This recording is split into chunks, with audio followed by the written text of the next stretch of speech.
कहीं आपकी कुंडली में तो नहीं है विष योग। कुंडली में शनि और चंद्रमा की युति से बनता है ये योग। जीवन में कष्टों से सामना करवाता है शनि और चंद्रमा का कॉम्बिनेशन। ज्योतिषी शास्त्र में अनेक योगों का वर्णन मिलता है। ये योग दो या दो से अधिक ग्रहों के आपस में संबंध से बनते हैं। यदि शुभ ग्रहों की युति हो तो शुभ योग का निर्माण होता है। ऐसी स्थिति में व्यक्ति का जीवन सुखों से भर जाता है। लेकिन यदि अशुभ ग्रहों के कारण योग बन रहा है तो व्यक्ति का जीवन नर्क के समान हो जाता है। ऐसा ही एक अशुभ योग है विष योग। जन्म कुंडली में विष योग का निर्माण शनि और चंद्रमा की युति से होता है। ये योग जातक के लिए बेहद कष्टकारी माना जाता है, लेकिन कुछ उपायों की मदद से हम इसके असर को कम कर सकते हैं। जी हाँ, ज्योतिषी शास्त्र में विष योग से प्रभाव को कम करने के लिए कुछ उपाय बताए हैं। तो आइए विस्तार से जानते हैं विष योग के बारे में हमारे एस्ट्रोलॉजर गुरमीत वेदी जी से। कुंडली टीवी के सभी दर्शकों को मेरा यानी गुरमीत वेदी का नमस्कार। हमारे ज्योतिष में और हमारी कुंडली में अलग अलग ग्रहों के कॉम्बिनेशन से बहुत से योग बनते हैं। बहुत से शुभ योग होते हैं, बहुत से अशुभ योग होते हैं। ग्रहों के कॉम्बिनेशन से कुंडली में बुधादित्य योग बनता है, गजकेसरी योग बनता है, राजयोग बनता है, नीचभंग राजयोग बनता है। ऐसी एक लंबी फहरिस्त है योगों की जो अलग अलग ग्रह एक साथ मिलकर के बनाते हैं। और ऐसे योग भी होते हैं जो व्यक्ति की लाइफ पर नेगेटिव असर डालते हैं, व्यक्ति को कई बार समस्याओं से उलझा देते हैं। तो आज मैं एक ऐसे ही योग की बात कुंडली टीवी के दर्शकों के साथ करने जा रहा हूं, जिस योग का नाम है विष योग। जैसे कि नाम से ही स्पष्ट है, विष यानी जहरीला योग, यानी अच्छा नहीं माने जाने वाला योग, मुसीबतें बढ़ाने वाला योग। और मैं कुंडली टीवी के दर्शकों को यह बताना चाहूंगा कि ये जो विष योग है ये शनि और चंद्रमा के कॉम्बिनेशन से बनता है। कुंडली के किसी भाव में अगर ये दोनों ग्रह एक साथ बैठ जाते हैं तो विष योग का निर्माण करते हैं। और ये योग व्यक्ति के लिए कष्टों में बढ़ोतरी देने वाला होता है, समस्याएं बढ़ाने वाला होता है।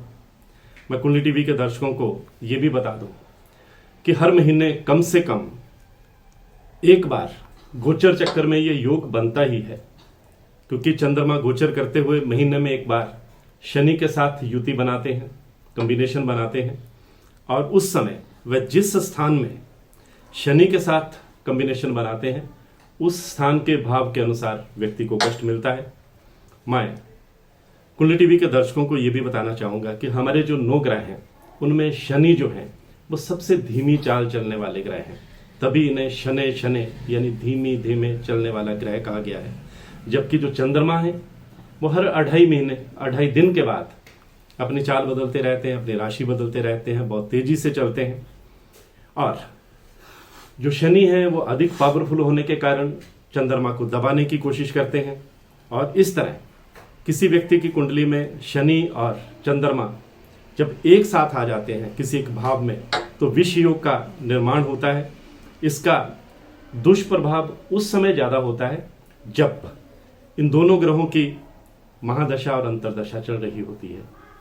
यानी शनि की महादशा में चंद्रमा की अंतरदशा चल रही हो, या चंद्रमा की महादशा में शनि की अंतरदशा चल रही हो, और कुंडली में शनि और चंद्रमा इकट्ठे बैठे हो। मैं कुंडली टीवी के दर्शकों को यह भी बताना चाहूंगा कि अगर किसी की कुंडली में चंद्रमा और शनि का विष योग बनता है तो वह व्यक्ति असंतुष्ट रहता है, अपने जीवन से निराश रहता है। उसे अपनी जिंदगी से हमेशा कुछ न कुछ शिकायत बनी रहती है। कभी कभी सुसाइड जैसे ख्याल भी आते हैं, डिप्रेशन में भी चला जाता है, एंग्जाइटी हो जाती है। और कुंडली के जिस भाव में ये कॉम्बिनेशन बनता है उस भाव के अनुसार फल देता है। मैं कुंडली टीवी के दर्शकों को बताना चाहूंगा कि अगर ये योग लगन में बनता है तो वह व्यक्ति थोड़ा मानसिक रूप से परेशान रहता है, थोड़ा स्वास्थ्य भी उसका अनुकूल नहीं रहता, और आर्थिक स्थिति भी उसकी थोड़ी संघर्षपूर्ण रहती है। और लगन में जब चंद्रमा और शनि का योग बनता है तो इनकी जो 7वीं दृष्टि है वो मैरिड लाइफ में पड़ती है, कुंडली के 7वें स्थान पे पड़ती है। तो दाम्पत्य जीवन में भी कोई ना कोई प्रॉब्लम आने लगती है। ज्योतिष शास्त्र के अनुसार कुंडली के जिस भाव में विष योग बनता है उस भाव के जो शुभ फल है उनमें थोड़ी वो कमी ला देता है। सप्तम भाव में अगर ये योग बनता है तो पारिवारिक और दाम्पत्य जीवन में थोड़ा विचारों में विरोधाभास रहने लगता है, जीवन थोड़ा कलहपूर्ण हो जाता है, परेशानियां आती रहती हैं और ये जो लगन है तो व्यक्ति की शरीर का प्रतिनिधित्व करता है, इसलिए व्यक्ति शारीरिक रूप से कमजोर हो जाता है, कुछ रोगों से भी घिरने लगता है। और कुंडली के अगर सेकंड हाउस में द्वितीय भाव में अगर ये योग बनता है तो पैसे की किल्लत बनी रहती है। तीसरा भाव जो पराक्रम स्थान भी कहलाता है वहां पर अगर ये योग बनता है तो व्यक्ति की थोड़ी विल पावर कम हो जाती है, पराक्रम में कमी आ जाती है, क्योंकि ये जो भाव है भाई बहनों का भाव भी है, इसलिए भाई बहनों को भी कोई ना कोई कष्ट रहता है।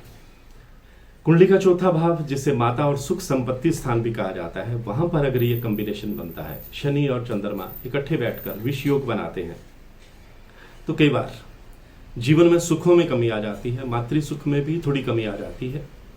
और ये भी बताना चाहूंगा कि अगर चतुर्थ भाव में शनि और चंद्रमा का ये कॉम्बिनेशन बनता है तो व्यक्ति अपने प्रोफेशन में जल से संबंधित, पानी से संबंधित कार्य करने वाला होता है, उसका अपना व्यवसाय भी हो सकता है। वह जल संबंधी विभाग में भी, जैसे आईपीएच विभाग, सिंचाई एवं जन स्वास्थ्य विभाग में भी नौकरी करने वाला हो सकता है, वह नेवी में भी हो सकता है, वह सरकारी या प्राइवेट किसी भी क्षेत्र में हो सकता है, लेकिन पानी के साथ कोई ना कोई उसका ताल्लुक रहता है। पांचवा भाव जिसे विद्या बुद्धि और संतान भाव भी कहा जाता है, अगर यहां पर यह कॉम्बिनेशन बनता है तो कई बार संतान की तरफ से व्यक्ति को परेशानी रहती है और व्यक्ति के विवेक में थोड़ी कमी आ जाती है, वह तुरंत कोई डिसीजन नहीं ले पाता और कई बार गलत डिसीजन लेकर के पछताता रहता है। कुंडली का छठा भाव जिसे रोग और शत्रु स्थान भी कहा जाता है, अगर यहां पर यह कॉम्बिनेशन बनता है तो जीवन में अनेक शत्रु खड़े हो जाते हैं और व्यक्ति जीवन भर कर्ज में भी डूबा रहता है। सप्तम भाव में अगर ये योग बनता है, जैसे मैंने पहले बताया कि मैरिड लाइफ के लिए अच्छा नहीं माना जाता, केवल डाइवोर्स की, सेपरेशन की, तलाक की नौबत भी आ जाती है, या एक ही छत के नीचे रहते हुए अलग अलग हो जाते हैं। और अष्टम भाव जिसे मृत्यु स्थान भी कहा जाता है, आयु स्थान भी कहा जाता है, यहां पर यह मृत्यु तुल्य कष्ट देता है और व्यक्ति कई बार मौत के मुंह में जाने से बाल बाल बचता है, दुर्घटनाओं का शिकार होता रहता है। नौवां भाव जिसे हम भाग्य स्थान कहते हैं, वहां पर अगर शनि और चंद्रमा का कॉम्बिनेशन बनता है, विष योग बनता है, तो ऐसे में भाग्य के शुभ फलों में कमी आ जाती है, व्यक्ति अपने भाग्य को कोसता रहता है। ऐसा व्यक्ति के बाद नास्तिक भी हो जाता है, उसे ईश्वर पर विश्वास नहीं रहता। और दशम भाव जिसे पिता और राज दरबार स्थान भी कहा जाता है, वहां पर अगर शनि और चंद्रमा का कॉम्बिनेशन बनता है तो पिता के साथ थोड़ा विवाद बना रहता है, कन्फ्रंटेशन बनी रहती है, विचारों में तारतम्य नहीं बन पाता और समाज में भी कई बार यश और मान में कमी आ जाती है, प्रतिष्ठा कम होने लगती है। 11वां भाव जिसे इनकम का स्थान भी कहा गया है, अगर वहां पर यह योग बनता है तो ये योग कई बार एक्सीडेंट भी करवाता है, आय के साधन भी कम कर देता है।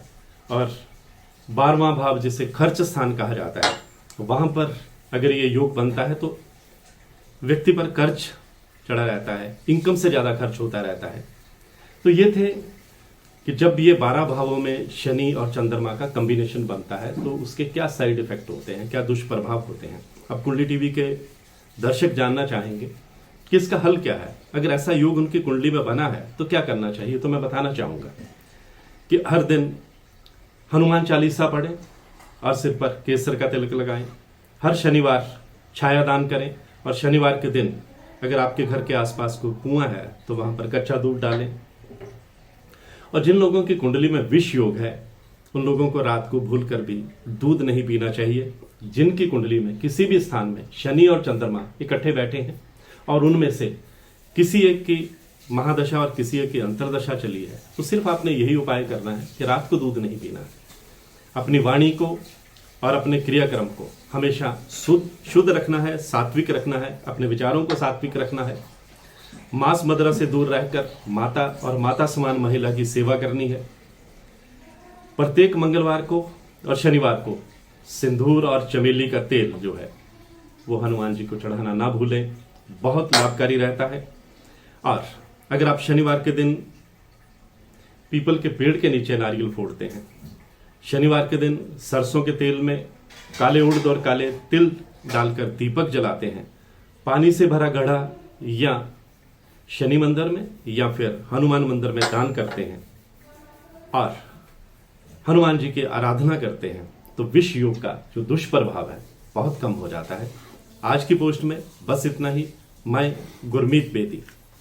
इसी तरह की और भी जानकारी लेने के लिए हमारे चैनल को सब्सक्राइब करें और नई वीडियो की नोटिफिकेशन के लिए बेल आइकॉन दबाएं। अगर आप ये वीडियो फेसबुक पर देख रहे हैं तो वीडियो को लाइक और शेयर करें। साथ ही अपनी राय कमेंट बॉक्स में जरूर बताएं। धन्यवाद।